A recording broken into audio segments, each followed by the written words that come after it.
In Henry V, the scene shifts a couple times from people of high power, positions of power and influence, to scenes where we have people of less power, less influence, sort of your foot soldiers. And near the end of Act 1, Scene 2, Henry V, says, "We have now no thought in us but France. Save those to God," that is, save those thoughts we have to God that run before our business. So now we need to pray and then get ready to go to France. But you notice the language is kind of lofty. And the probably the best known part of this play is a great speech, that Shakespeare puts into the mouth of Henry V, and it's wonderful English, right? The mark of a well-educated, sophisticated person. But in the play, the play shifts to other scenes where we have sort of your low-ranking foot soldiers. And you'll notice that Bardolph here, he greets Corporal Nym, and Corporal, at least by the standards of the American military today, a corporal is sort of at the very low end of middle management. So, right, it's sort of that very lowest level of middle management, say, in the U.S. Army. And then Nym responds, "Good morrow, Lieutenant Bardolph." And Lieutenant, again, I don't know about the English Army in the late early 1600s, but in the American military, a lieutenant is, that's a fairly low-ranking officer, right? So in both cases, we have low-ranking soldiers here, and that's the point to focus on. Well, unlike the sophisticated language of Henry V and those close to him, when these, relatively low-ranking foot soldiers are talking, the language becomes a much more street level, much more full of slang, not nearly as sophisticated. And I'm not going to try to read that quote there from Nym down below, but if you read these sections in Henry V where the soldiers are talking to one another, you'll just notice a very different kind of language. And so we see in the play Henry V sort of this division between the kind of the military elite. Obviously the king would be part of that, but then the high-ranking officers, the commanders, and then the mass of soldiers, sort of the frontline soldiers. That's not to say that the high-ranking figures don't fight. All of the depictions of Henry V I've seen actually have him also engaged in combat. But most of the fighting is done by guys like Nym and Bardolph. And I was reminded of my own time in the military, peacetime Navy, so I don't know anything personally about combat, but a clear recollection of kind of this division that did exist. The perspective of a low-ranking enlisted sailor, right? Where I lived in a very small space with about 90 other sailors, 90 of us packed in tightly together. And our perspective was that the officers lived lives of luxury, whereas on an aircraft carrier, we would, have to wait in long lines to get meals. Officers had their own places to eat. And these places to eat, they actually had waiters, and the waiters would be fellow sailors who were serving the officers. And the officers would not have to wait long. Officers would go to the front of the line, and so let's say I'm waiting in line, to get a shot or something before the ship pulls into a port. Well, an officer can just come right to the front of the line and just cut right in front, and that's just how it was. As I said, 90 of us living in a very small space on the aircraft carrier, but the officers, maybe there would be 3 or 4 at most in the living quarters, and then the higher up you go, then the highest ranking officers would have their own rooms. And to us, that seems like, life of luxury, that the officers lived lives of luxury. Now, as I've moved on in life, I realize that, yeah, actually, relative to us, they did sort of have lives of luxury, but they also had the responsibility, And so the burden of responsibility did come with certain privileges, the privilege of being an officer. But the point I'm getting at is just remembering this clear division. That when I was a sailor, I would have a lot of interaction with lower level officers, with ensigns, with lieutenant junior grade officers, with lieutenants. But when you get into the higher ranks, for example, in a 4-year enlistment, I saw an admiral once, and was actually close to that admiral. But of course, it never would have crossed my mind that I should ever try to say anything to an admiral. I did often see the captain of the ship because I worked close to where the captain worked, but it never occurred to me that I would ever try to say anything to the captain. And so there was this division. That leads to a theme that I was thinking about. I was reflecting on kind of this world we see in Henry V, which is, I think, reflected in the military today. There's sort of the officer class, and then there's the enlisted class, and the junior enlisteds and the high-ranking officers they do live in completely different worlds. One of the things that struck me over the decades as I've interviewed hundreds of combat veterans is that, with few exceptions, the most interesting combat veterans are, and again, this isn't always the case, but usually the most interesting combat veterans are ones who were in the lower ranks, either lower enlisted or lower officer. And indeed, one of the most, perhaps, well, I wouldn't say the most uninteresting, but certainly one of the most uninteresting interviews I ever had was with a general. And you would think, oh, well, that would be so interesting to talk to a general, someone who had all of that experience. But actually, it was not interesting at all.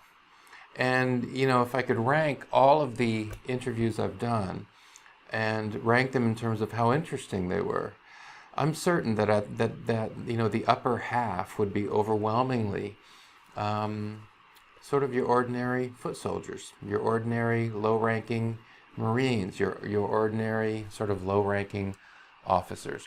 What accounts for that split, I have my theories, but I won't get into that here. But let me just sort of illustrate what I'm saying this way. I was thinking not only of the interviews I've done, but also of the memoirs that I've read. Up top here we have Ulysses S. Grant, commanding general of Union forces, the Army of the Potomac, who presides over the defeat of the forces of Robert E. Lee. And he wrote a very good memoir that is worth reading. I think especially a portion of his memoir, which I've discussed in another one of these videos, where he and Robert E. Lee, the commander of the Army of Northern Virginia, his opponent, they swap letters, and then Lee describes the surrender of Robert E. Lee and of the Army of Northern Virginia. And it's moving, and it's beautifully written, and it's informative. But it is written from the general's point of view, sort of from a very high level point of view. Here's the big picture. And of course, that's what generals are going to focus on. But if you really want to get a sense for what combat was like for a Union soldier, then I would recommend the diary of Elisha Hunt Rhodes, this guy here. And Elisha Hunt Rhodes does refer to General Grant, but as I described to you, General Grant is that man who's far away, sort of that distant, almost godlike power that's far away. Elisha Hunt Rhodes, it would never occur to him that he would, have some sort of, a personal communication with General Grant. But Elisha Hunt Rhodes' diary gives us tremendous insight into what it was like for the great majority of those on the Union side who fought the Civil War. And if I had to choose between one of these documents to give to students, or really to anyone else who wanted to know about what the Civil War is actually like, I would recommend the diary of the low-ranking. Although he did, because of his skills, because of his competence, he's obviously intelligent when you read his diary, he does rise in the ranks pretty quickly, but he never becomes, a commanding officer or anything. I would recommend the diary. Same thing we come to the South. Robert E. Lee commands the Army of Northern Virginia. Sam Watkins is not under Robert E. Lee's command. He's in a different force. But Robert E. Lee wrote a lot of letters. He wrote a lot of memoranda. These have been collected. You can read them. They're interesting. And again, you get that general's perspective of things. He has the broad vision.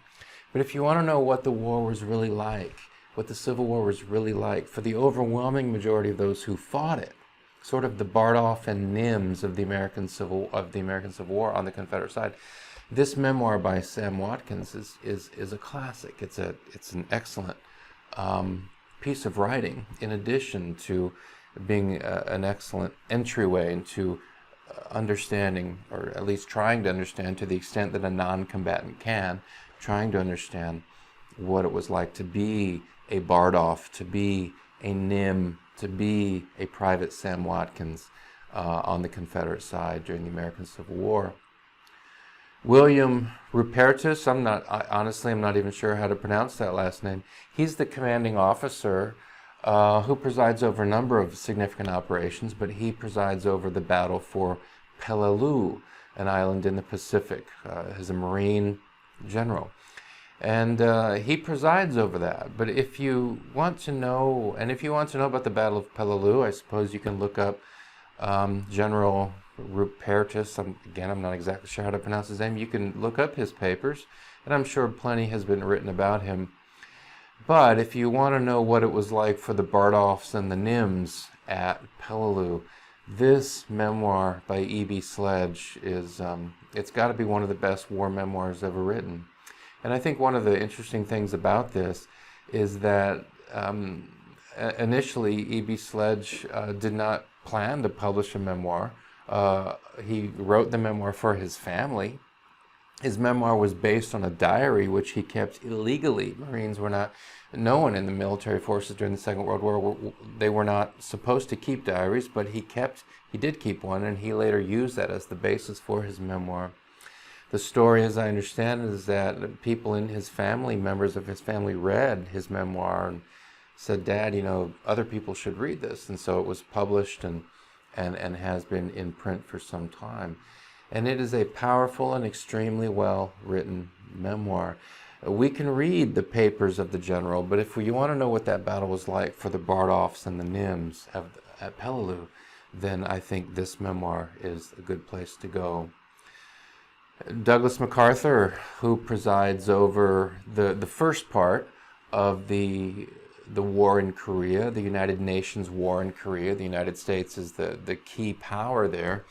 Douglas MacArthur presides over that. He presides over a significant victory, the invasion of Incheon, which helps to turn the tide of that war early on. He's removed by President Truman, and we won't get into why that was, but Douglas MacArthur wrote his memoirs. Many books have been written about him.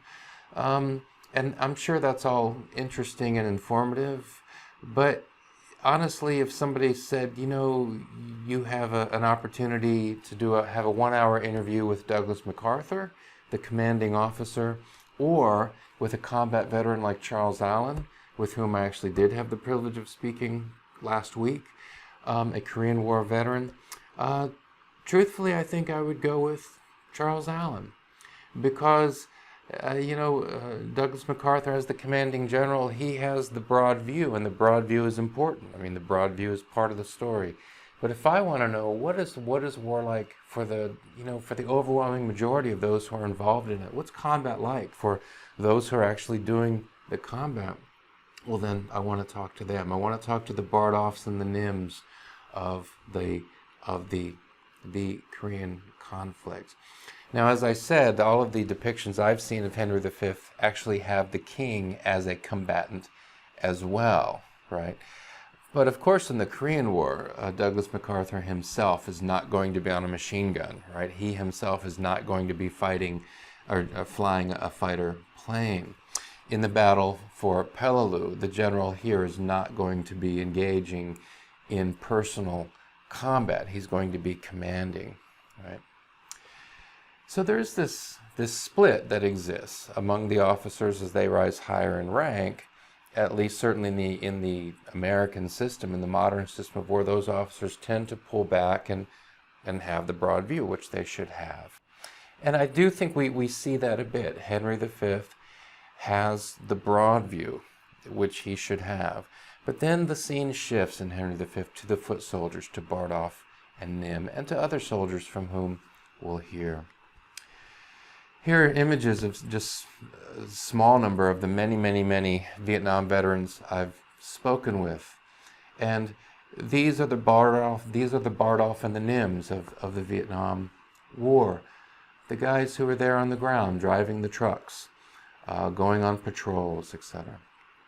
So I'm going to leave you with some photographs from the collection of Mark Levy, who was one of these Bardolphs, one of these Nyms, who served in the Vietnam War. He was a medic, served in Vietnam, served in Cambodia.